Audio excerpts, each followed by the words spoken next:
Hello students, welcome back to BSI academy classes. तो आज हम देखेंगे कॉमर्स की यूजीसी नेट की सिलेबस ब्रीफ में।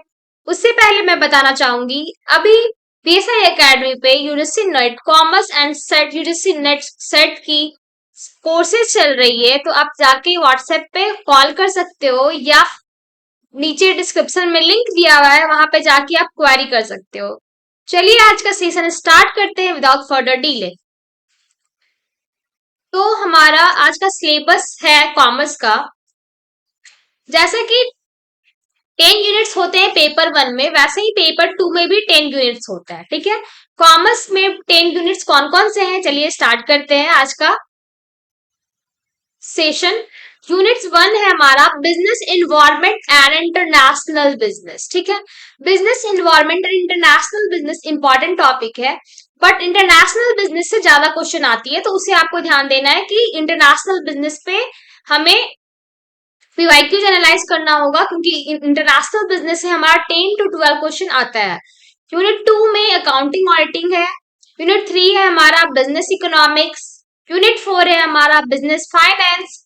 यूनिट 5 है हमारा business statistics and research methods. Unit 6 है हमारा business management and human resource management. And 7 है हमारा बैंकिंग एंड फाइनेंशियल इंस्टीट्यूशंस। 8 है हमारा मार्केटिंग मैनेजमेंट। 9 है हमारा legal aspects of business and 10th है हमारा income tax and corporate tax planning. ठीक है, तो चलिए देखते हैं सब एक एक करके कौन कौन सा टॉपिक हमारे लिए ज्यादा इंपॉर्टेंट है। Business environment and international business में हमें देखना है कॉन्सेप्ट क्या क्या है, एलिमेंट्स क्या क्या है बिजनेस इन्वायरमेंट की। ठीक है, इकोनॉमिक इन्वायरमेंट, इकोनॉमिक सिस्टम क्या होता है, इकोनॉमिक की policies, monetary and fiscal policy and political environment, role of government in business, legal environment, consumer protection act क्या है 2019 का, और 1986 में जो कंज्यूमर प्रोटेक्शन एक्ट आया था वो देखना है हमें, FEMA, CSR, corporate social responsibility, ये सब कुछ। ठीक है, स्कोप क्या क्या है इंटरनेशनल बिजनेस के, importance of international business, globalisation and its drivers. Globalisation क्या है, ड्राइवर्स क्या होती है इंटरनेशनल बिजनेस की, कौन कौन से वे से आप इंटरनेशनल बिजनेस में एंटर कर सकते हो, theories of international trade, government intervention in international trade, tariff and non tariff barriers, India की foreign trade policy, foreign direct investment क्या होता है, foreign portfolio investment, types of FDI, benefits FDI to home and host country, कौन कौन सी countries हैं जो FDI benefits लेती हैं, ट्रेंड क्या क्या है एफडीआई के, ये सब कुछ हम देखेंगे। ठीक है, और है हमारा इंडिया की एफडीआई पॉलिसी,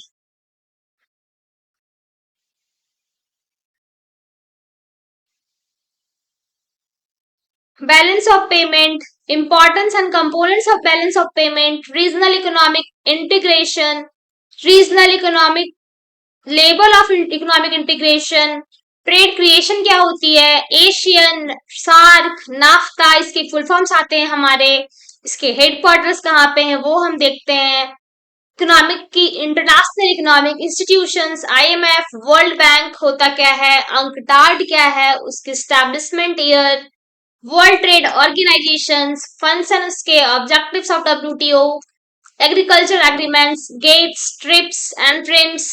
ट्रिप्स का फुल फॉर्म होता है trade related intellectual property rights, TRIMS होता है हमारा trade related intellectual investment measures. ठीक है, तो ये सब कुछ हमारे लिए इंपॉर्टेंट टॉपिक है। नेक्स्ट हम देखेंगे unit 2 accounting and auditing. Accounting and auditing में हमारा बेसिक अकाउंटिंग एंड प्रिंसिपल्स देखते हैं हम, जो हमने 12th में भी पढ़ा है उसे हम डिटेल में देखेंगे। इसमें कॉन्सेप्ट एंड पोस्टुलेट्स क्या होता है, partnership accounts, admission, retirement, death, dissolution and insolvency of partnership firm. जो अकाउंटिंग एंड ऑडिटिंग है ना, उसमें बहुत सारे न्यूमेरिकल्स भी आते हैं, 2-3 न्यूमेरिकल्स, तो आपको थोड़ा न्यूमेरिकल्स पे ध्यान देना होगा। ठीक है, corporate accounting, issue, forfeitures and reissue of shares, liquidation of companies क्या क्या होती हैं, एक्विजिशन, मर्जर्स, अमलगमेशन, अमलगमेशन और रिकंस्ट्रक्शन ऑफ कंपनीज बहुत इंपॉर्टेंट टॉपिक है, हर बार क्वेश्चन आती है इससे। Holding company accounts, cost and management accounting, marginal costing and break even analysis. Break even analysis भी बहुत इंपॉर्टेंट टॉपिक है, इससे न्यूमेरिकल्स आती है हमारी। Standard costing, budgetary control, process costing, activity based costing, costing for decision making and life cycle costing. Target costing क्या होती है, कैजन कॉस्टिंग इन डिटेल हम पढ़ेंगे अपने कोर्सेज में। Financial statement analysis, ratio analysis क्या होती है, fund flow analysis, cash flow analysis and human resource accounting क्या होती है, inflation accounting, environmental accounting, Indian accounting standard and IFRS, auditing independent financial audit. Auditing जो मैंने इस बार दिया था एग्जाम, उस पे भी ये क्वेश्चन आई थी, ऑडिटिंग क्या होती है। मैनेजमेंट ऑडिट पे स्टेटमेंट वाइज क्वेश्चन आई थी इस बार।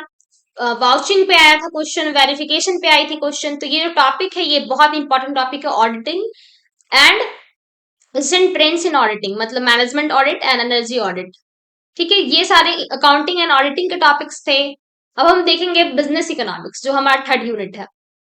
बिजनेस इकोनॉमिक्स में हमारे इनकम्स, इकोनॉमिक्स के स्कोप क्या होते हैं, मीनिंग क्या होता है, objectives of business firms, demand analysis, law of demand, elasticity of demand and it's measurement, relationship between AR and MR. AR क्या होता है, एवरेज रेवेन्यू, एंड एमआर क्या होता है हमारा मार्जिनल रेवेन्यू। ठीक है, consumer behaviour, utility analysis, indifference curve analysis.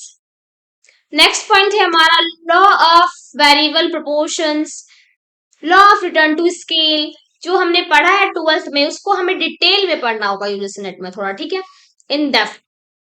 Theory of cost, short run and long run cost curves, price determination under different market forms, जो हमने पढ़ा है perfect competition, monopolistic competition. Perfect competition में large number of buyers and sellers होते हैं, monopolistic competition में large number of buyers and seller होते हैं, बट उसमें हमारा एडवर्टीजमेंट कॉस्ट भी आता है। तो ये सब कुछ कुछ डिफरेंस है हमारे। ओलिगोपॉली, प्राइस लीडरशिप मॉडल क्या होते हैं, monopoly, price discrimination, pricing strategy क्या होती है, price skimming, price penetration, peak load pricing. ये 3 पॉइंट्स दिए हैं, लेकिन बहुत सारे कुछ और टर्म्स भी हमें पढ़ना होता है, वो मैं करवाऊंगी डिटेल में।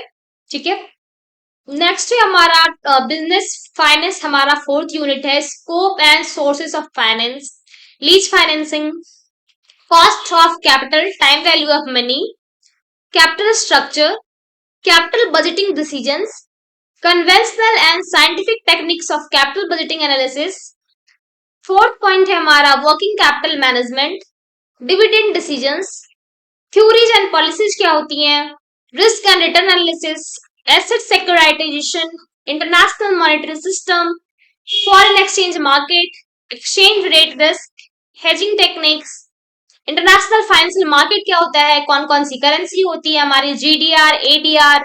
जीडीआर का फुल फॉर्म होता है हमारा ग्लोबल डिपोजिटरी रिसिप्ट, एडीआर का फुल फॉर्म होता है हमारा अमेरिकन डिपोजिटरी रिसिप्ट। ये सब हमें पढ़ना है चैप्टर 4 में। International arbitrage, multinational capital budgeting. Chapter 4 में भी हमारा कुछ न्यूमेरिकल्स होता है, वो हमें देखना होगा। न्यूमेरिकल्स जरूर करके जाना, क्योंकि न्यूमेरिकल्स में हमारे पक्के मार्क्स होते हैं, जो हमें पता है कि ये सही होगा, क्योंकि उसमें फॉर्मूला बेस्ड क्वेश्चंस आते हैं। ठीक है, नेक्स्ट है हमारा यूनिट 5। यूनिट 5 है हमारा business statistics and research methods. ये बहुत ज्यादा इंपॉर्टेंट है। अब ये इसलिए इंपॉर्टेंट है क्योंकि पेपर 1 में भी हमारा रिसर्च टॉपिक होता है, पेपर 1 में भी हमें पढ़ना है, पेपर 2 में भी पढ़ना है, और अगर आप पीएचडी करोगे तो पीएचडी में भी पढ़ना है, इसलिए ये टॉपिक बहुत इंपॉर्टेंट है। Measures of central tendency, mean, median and mode होता है हमारा central tendency, measure of dispersion, range, quartile deviation, ये सारी, measure of skewness and correlation and regression of two variables, ये सब हमें देखना है। ठीक है,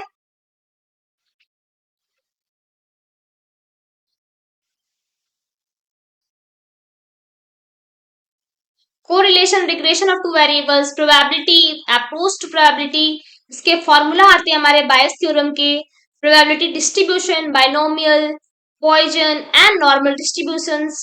रिसर्च के कॉन्सेप्ट क्या क्या है, जो हमने पेपर 1 में भी पढ़ा है, वही हमें पेपर 2 में भी पढ़ना होगा इन डिटेल। रिसर्च क्या होती है, रिसर्च की टाइप्स क्या क्या हैं, रिसर्च के डिजाइन कौन से होते हैं, data collection, classification of data, sampling कौन कौन से हैं, method of sampling, probability and non probability method, sampling distribution क्या होती है, central limit theorem, standard error, ठीक है, ये सारे चीज जो है हमारे 5th यूनिट पे आते हैं। हाइपोथेसिस टेस्टिंग, जेड टेस्ट कब लगता है, टी टेस्ट कब लगता है, जेड टेस्ट हमारा मोर देन 30 में लगता है, टी टेस्ट हमारा लेस देन 30 में लगता है, एनोवा क्या होता है, chi square test, Mann Whitney test, Kruskal Wallis test, rank correlation test, report writing, ये सब कुछ हमें चैप्टर 5th में पढ़ना है, जो हमने पेपर 1 में भी हमें पढ़ना है, जो हमारे रिसर्च यूनिट्स है।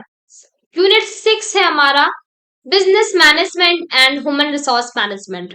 Business management and human resource management में हमें पढ़ना है फंक्शंस ऑफ मैनेजमेंट, जो हमने 14 प्रिंसिपल्स पढ़ा है हेनरी फेवल का, वो भी पढ़ना है हमें। Organisation structure, formal and informal organisation. Next point है हमारा responsibility and authority, delegation of authority and decentralisation, motivation and leadership, concept and theories क्या क्या होती हैं, corporate governance and business ethics, human resource management, concept क्या है, role and function of HRM क्या है, ह्यूमन रिसोर्स प्लानिंग क्या होती है, रिक्रूटमेंट एंड सिलेक्शन का प्रोसेस क्या होता है, training and development, success and planning, जो हमारे एचआर के टॉपिक है सब कुछ हमें इसमें पढ़ना है। परफॉर्मेंस अप्रेजल के कौन कौन से मॉडर्न मेथड हैं, कौन कौन से ट्रेडिशनल मेथड हैं, ये सब देखना है हमें। कलेक्टिव बार्गेनिंग, वर्कर की पार्टिसिपेशन मैनेजमेंट में कैसे होती है, personality development, attitudes, emotions, group dynamics, power and politics, सब कुछ इसमें हमें देखना है। तो ये टॉपिक भी इंपॉर्टेंट है, पर जो जो मैंने पहले बताया वो ज्यादा इंपॉर्टेंट टॉपिक थी, ठीक है। Organisational culture, organisational development, organisational change, ठीक है। यूनिट 7 है हमारा banking and finance institution related. तो इसमें आपको कुछ कुछ बहुत सारे आपको डेट लर्न करना होगा कि डेट कब आया, ये बैंक कब आई थी, regional rural bank first bank कब आई थी, फॉरेन बैंक कब आई थी। तो ये सब आपको थोड़ा रोड मेमोरी वाला टॉपिक है आपका। रिजर्व बैंक ऑफ इंडिया के functions, role and monetary policy management, banking sector reforms in India, कौन कौन से बैंकिंग सेक्टर रिफॉर्म्स है हमारे, Basel norms, risk management, NPA management होता है हमारा, मनी मार्केट, कैपिटल मार्केट क्या है, गवर्नमेंट की सिक्योरिटीज मार्केट, ठीक है, ये सारी चीजें। नॉन बैंकिंग फाइनेंशियल कंपनीज क्या होती हैं, म्यूचुअल फंड्स, पेंशन फंड्स, ये हमें पढ़ना है। फाइनेंशियल रेगुलेटर्स इन इंडिया, कौन कौन से रेगुलेटर्स हैं इंडिया में हमारे, financial sector reforms including financial inclusion, कौन कौन सी फाइनेंशियल सेक्टर रिफॉर्म्स है जो हमारे फाइनेंशियल इंक्लूजन को प्रमोट करती हैं।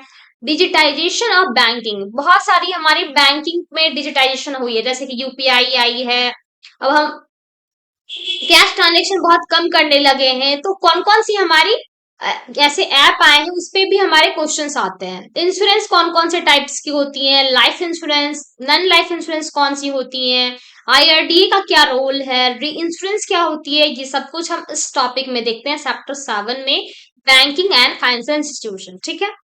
नेक्स्ट हम देखेंगे unit 8 marketing management. Marketing management में मार्केटिंग से रिलेटेड जो भी चीजें होती हैं वो इसमें हम देखते हैं, लाइक मार्केटिंग कॉन्सेप्ट, मार्केटिंग के approach, product price place promotion, जो हमारा प्रोडक्ट मिक्स होता है, मार्केटिंग के चैनल्स, मार्केटिंग मिक्स क्या होता है, marketing segmentation, targeting and positioning, product का डिजाइन क्या होता है, डिसीजन क्या होता है, प्रोडक्ट लाइन क्या होता है, product life cycle, product life cycle में 4 स्टेज होते हैं वो हमें पढ़ना होगा, ठीक है। प्राइसिंग के डिसीजंस क्या क्या है, कौन कौन सा फैक्टर प्राइस को अफेक्ट करता है, प्राइसिंग की पॉलिसीज क्या है, क्या स्ट्रेटजी है हमारी प्राइसिंग की पॉलिसीज की, ये सब कुछ, ठीक है। Promotion decision, role of promotion क्या है हमारे मार्केटिंग में, प्रमोशन मेथड्स कौन कौन से होते हैं, advertising, personal selling, publicity, sale promotion tools कौन कौन से हैं, टेक्निक्स कौन कौन से हैं प्रमोशन मिक्स की, distribution decision, channel of distribution, channel management, consumer का क्या क्या बिहेवियर है, कंज्यूमर बाइंग प्रोसेस क्या होती है, factor influencing consumer buying decisions, service marketing का क्या होती है, उससे क्या फीचर्स हैं, कौन कौन से ट्रेंड है हमारे मार्केटिंग में, जैसे कि पहले बहुत ऑनलाइन मार्केटिंग नहीं चलती थी, बट अभी बहुत सारी ऑनलाइन मार्केटिंग आ गई है, ई कॉमर्स प्लेटफॉर्म आ गया लाइक फ्लिपकार्ट, आजकल सारे लोग ऑफलाइन शॉपिंग कम करते हैं और ऑनलाइन शॉपिंग ज्यादा करते हैं, तो इसके बारे में भी हमें मार्केटिंग मैनेजमेंट में देखना है। सीआरएम, ग्रीन मार्केटिंग क्या होता है, लॉजिस्टिक मैनेजमेंट, ये सब कुछ। चैप्टर 9 बहुत इंपॉर्टेंट टॉपिक है, अब बोलोगे आप सब कुछ इंपॉर्टेंट है, तो जो ज्यादा इंपॉर्टेंट टॉपिक है मैं इस पर डबल टिक कर रही हूँ। लीगल एस्पेक्ट्स ऑफ बिजनेस इसलिए इंपॉर्टेंट है क्योंकि इससे हमारे 5-6 ईयर्स से ज्यादा क्वेश्चंस आ रहे हैं। Approx 10 to 12 question legal aspects of business से क्वेश्चंस आ रहे हैं, ठीक है। तो इंडियन कॉन्ट्रैक्ट एक्ट क्या होता है, एलिमेंट्स क्या क्या है वैलिड कॉन्ट्रैक्ट की, कैपेसिटीज ऑफ पार्टीज क्या होती है, फ्री कंसेंट क्या होता है, डिस्चार्ज ऑफ अ कॉन्ट्रैक्ट, ठीक है। ब्रीच ऑफ कॉन्ट्रैक्ट क्या है हमारा, रेमेडीज अगेंस्ट ब्रीच क्या होता है, क्वेसी कॉन्ट्रैक्ट क्या होता है, ठीक है। नेक्स्ट हम देखेंगे स्पेशल कॉन्ट्रैक्ट्स, कॉन्ट्रैक्ट इंडेमिनिटी क्या होता है, गारंटी क्या होता है, contract of bailment, pledge, contract of agency. ये सब जो कॉन्ट्रैक्ट है उसमें आपको बहुत कुछ लर्न करना होगा क्योंकि ये थोड़ा सेक्शन आपको लर्न करना होगा। Sales of good act 1930, doctrine of capital, right of unpaid seller and right of buyer, negotiable instrument act 1881, types of negotiable instruments, negotiation and assignment, dishonour and discharge of negotiable instruments, companies act 2013 क्या होता है, कौन कौन सी companies होती हैं, कौन सी private companies होती हैं, कौन सी पब्लिक कंपनीज होती हैं, कितने मेंबर्स होते हैं, कंपनी फॉर्मेशन मैनेजमेंट कैसे होता है, winding of a joint stock company क्या होती है, ये सब हमें लीगल एस्पेक्ट्स ऑफ बिजनेस में देखना है। एलएलपी क्या होती है, formation of structure of LLP, IT act 2000, objective and provisions of cyber crimes and penalties, RTI act, right to information act 2005 के ऑब्जेक्टिव्स प्रोविजंस, ठीक है, ये सारे कुछ। इंटेलेक्चुअल प्रॉपर्टी राइट्स क्या होती है, पेटेंट कब आई थी, ट्रेडमार्क, कॉपीराइट्स उसके क्या ऑब्जेक्टिव हैं, कब आई थी, ये सब कुछ इसमें आता है, ठीक है। जीएसटी जो हमारा आया है कब इम्प्लीमेंट हुआ था, ऑब्जेक्टिव क्या है जीएसटी की, प्रोविजंस क्या है, बेनिफिट्स ऑफ जीएसटी, इम्प्लीमेंट्स क्या है उसके, वर्किंग ऑफ ड्यूअल जीएसटी मतलब कौन कौन से जीएसटी में टर्म्स हैं, वो सब हमें देखना है।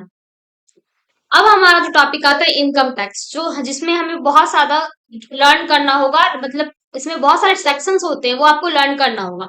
Income tax and corporate tax planning, income tax का बेसिक कॉन्सेप्ट क्या होता है, रेसिडेंशियल स्टेटस क्या है, एग्जेम्प्टेड इनकम्स क्या होते हैं, agriculture income, computation of taxable income under various heads, deduction from gross total income, assessment of individuals, clubbing of income, सारे कौन कौन से इनकम क्लबिंग होते हैं, डबल टैक्सेशन किस में लगता है, ट्रांसफर प्राइसिंग क्या होती है, कौन कौन से इसमें कॉर्पोरेट टैक्स प्लानिंग है, ये सब हमें चैप्टर 10 में हमें देखना है, that is income tax, techniques of corporate tax planning, renewal और रिप्लेसमेंट ऑफ एसेट्स, कौन कौन सा प्रोसीजर होता है हमें इनकम टैक्स रिटर्न फाइल करने का, deduction and collection of tax at source, advance payment of taxes. ये था हमारा आज का कॉमर्स का जो नेट का सिलेबस।